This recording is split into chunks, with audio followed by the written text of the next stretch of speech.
What's going on, everyone? Welcome back to the 15 minutes a game. Javon, Steve, and Jules are here. We're here to talk some NBA. So we're a couple of weeks into the playoffs, and I'm sure our vibes are all a little low and kind of bummed out right now because the Lakers are tied up 2-2, and big surprise, AD's hurt again. So you know probably how I feel about this situation. I'm not too hopeful, but maybe you guys can inspire some hope in me. So, what do you guys think about our chances going back to Phoenix tied 2-2 for the rest of the series? Well, if you're looking for hope, don't come my way. I mean, I Keep it real, know man. a few weeks ago I thought they'd beat the Suns in 6, but my whole worry this entire season since the AD injury and LeBron injury was everybody, all the Laker apologists, all the Laker fans, not me though, everybody just saying, yeah, they're going to be healthy and then they're going to get back and then they're just going to roll all the way to the finals. But like, no, the question mark has been injuries all season. And now AD with his umpteenth injury, he's the most injury prone guy on the face of the earth. I'm going to be negative. I don't care. They're not winning this series. Not unless AD miraculously comes back. LeBron can't do it all by himself, despite what he says. In the games that they've lost, especially game one, the team just lacked intensity. I think they thought that it's just, oh, we're the Lakers, we're gonna put on this jersey and we have superpowers. But like, yo, the Suns are the 2 seed. They want respect. Like CP3 is a vet.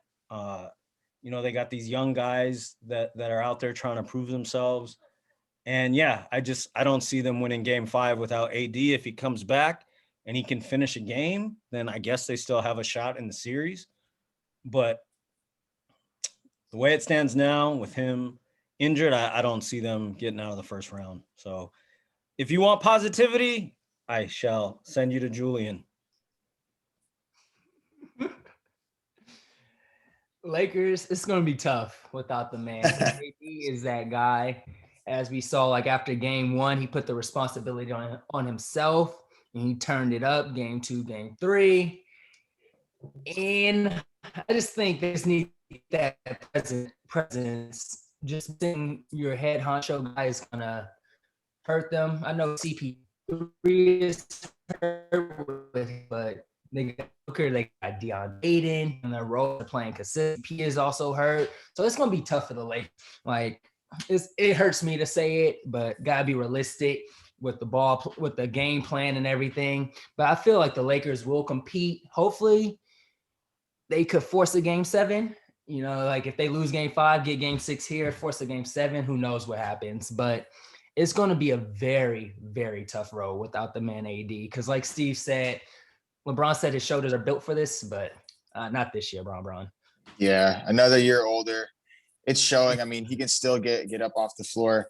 I think you're right, Jules. The only way, obviously, is if we win game 6 back at home and possibly force game 7. But when I was producing this show, I was like, man, I don't even want to talk Lakers right now because it's painful to see. It feels like to me, this series is definitely Phoenix's to lose now because I think AD isn't going to play. And Steve, you've been banging this drum all season long. It's true. The injuries did finally catch up, and yeah, the chemistry just isn't there. Quick question for both of you though. What do you think about Vogel not playing Harrell? I think that was my biggest thing in that last game. I would have liked to see him on the floor more. Do you know what's going on with Harrell? Maybe is he just in the doghouse? Like what's up with him? I feel like it's just matchups, and like I like Marc Gasol just because what he could bring to the Lakers in that offense, and he could be physical with the DeAndre Aiden. I just feel like it's matchups with Montrez. It's tough to put him in because he's a pick and roll guy on defense and offense. So I feel Frank is just trying to space that floor out for the Lakers. Mm-hmm. Yeah, I think Gasol's a good fit in this series, especially now with AD down. So we'll see what they do with the starting lineup tomorrow. Hopefully we're all wrong. Hopefully I don't want to say shock the world, but hopefully they surprise everybody and win tomorrow, and people can talk shit about me, being such a hater. I will gladly take all that shit talk So, and have the Lakers win. Me too. I want to be wrong. I want us to all be. So switching gears here, we're gonna stay in the city of LA. I think a lot of people are surprised with Dallas obviously winning the first two games in Staples on the Clippers' home floor. Series shifted back to Dallas, and the Clippers won the next two. So, as an odds maker, you probably wouldn't have guessed that happening. How did the Clippers tie it up, and are they looking like the team to beat in the West now? All right. Well, I'm not gonna lie. I was kind of worried for the Clippers after game 1 and 2 because they looked so confused. They didn't know how to guard that pick and roll. They're making stupid switches, and then you see Ty Lue made a adjustment by taking Zubac out of that lineup, getting us some guards in there. And I feel like it's just Kawhi and Paul George just being dominant and efficient for the Clippers, giving them that points. I know they can't. No one could stop anyone in this series. It's ridiculous. It's a high scoring series. But Paul George and Kawhi are that X factor for the Clippers to keep them going, keep that motor running. And it's all on Paul George because Kawhi, we know what Kawhi is going to do. Clippers need Paul George to keep producing like he is for Kawhi to assist. So for the Clippers to get past the Mavericks in this series. Yeah, I didn't think that when Dallas took the 2-0 lead, my buddy Ricky's texting me. He's like, yeah, Clippers are still going to come back and win. And I was like, no chance. Like, there's 2 games in Dallas. I thought at the worst, Dallas just wins 1. I didn't think they'd lose both. I don't know, man. I feel like everybody's always banged up in the league. Luka's banged up now. Porzingis is always hurt. I kind of have a side note to all of this. It goes back to AD, just the whole league, like the last, I don't know, 3-4 years, maybe longer. Why is everybody always injured? And I'm not talking like legit injuries, right? Torn ACLs, like I get it. You're not jumping back on the court, but like, why is it always like an ankle sprain and you got to miss time, or like your elbow hurts? They have the best trainers. It's 2021. These dudes are in crazy shape.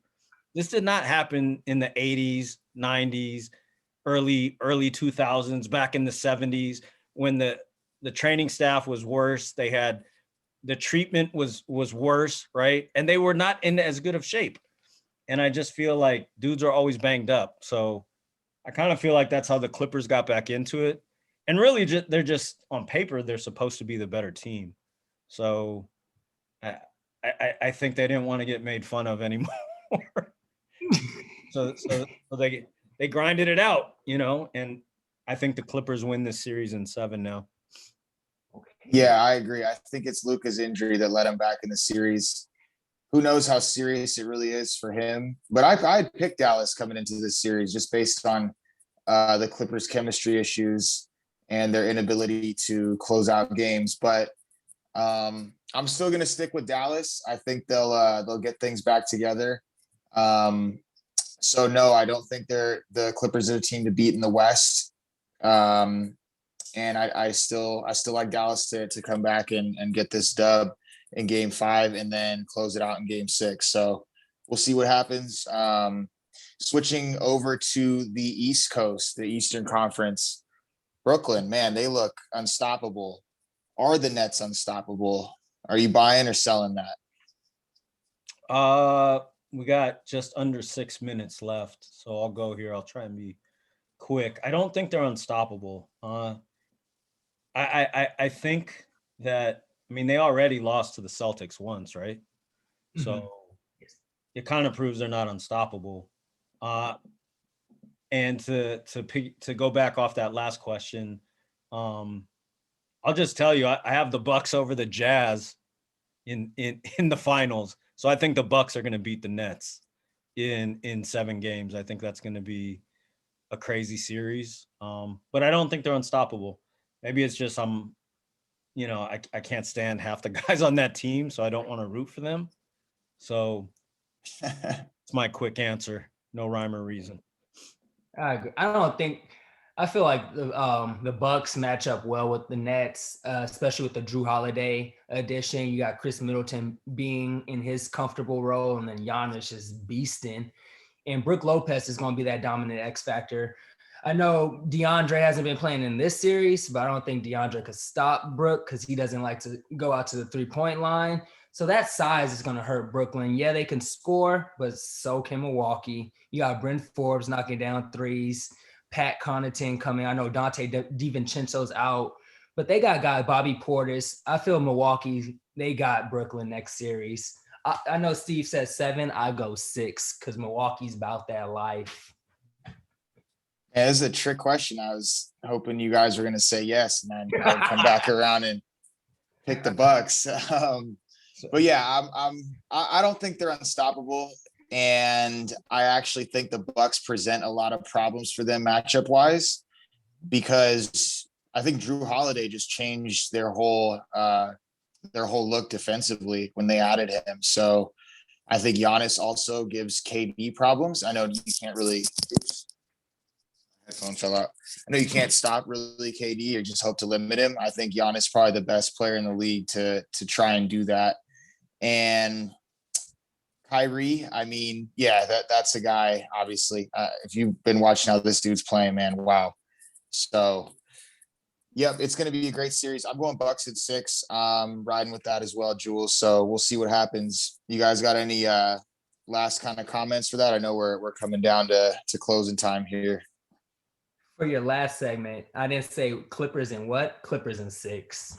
I'm going to take Barkley's stance on that. Dallas not going to win another one. I mean, I'm Wow. Dallas. Okay. So we got Clips in 6, 7, and I'm pulling for the Mavs in 6. And I really want to be wrong on the Lakers. So Same here. let's put it out there. Positivity. Yes. Well, we'll know soon enough. So yeah, we'll see how tomorrow goes. Everybody's going to be tuning in for these games on TNT and ESPN, ABC the rest of the week. So thank you for tuning into the 15 minutes a game. Oh, you want to say something? I do have one thing because I know we got a couple minutes left. I wanted to bring it up. It's got nothing to do with any of our 3 main sports. I just wanted to give, not that anybody majors listen to our show, but the whole thing in tennis, right, with Naomi Osaka, how she withdrew from the French Open. I put this down for my notes in the MLB show since I'm hosting that one. And I want to give her props because she got fined because she said that she wasn't going to do any press conferences anytime in the near future because it gives her crazy anxiety. And she just, she was thinking of her mental health. They fined her and then she withdrew. And I'm glad she withdrew. It's like, how tone deaf are we? And I know I brought this up with 2 minutes left.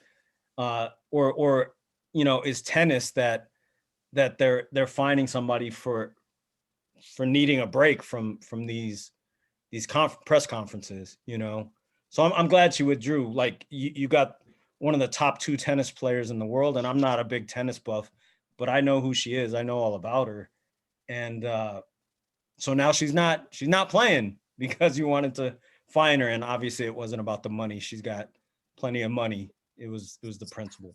So I just wanted to give her props on that. There's a minute left. If you guys want to comment, go for it. I'm just going to chime in real quick on that. And you're definitely right. That's one of the biggest tournaments, the French Open. I'm just sad the Tennis Association didn't step up for her and back her decision on it and give her another outlet to give her interviews out that makes her feel comfortable.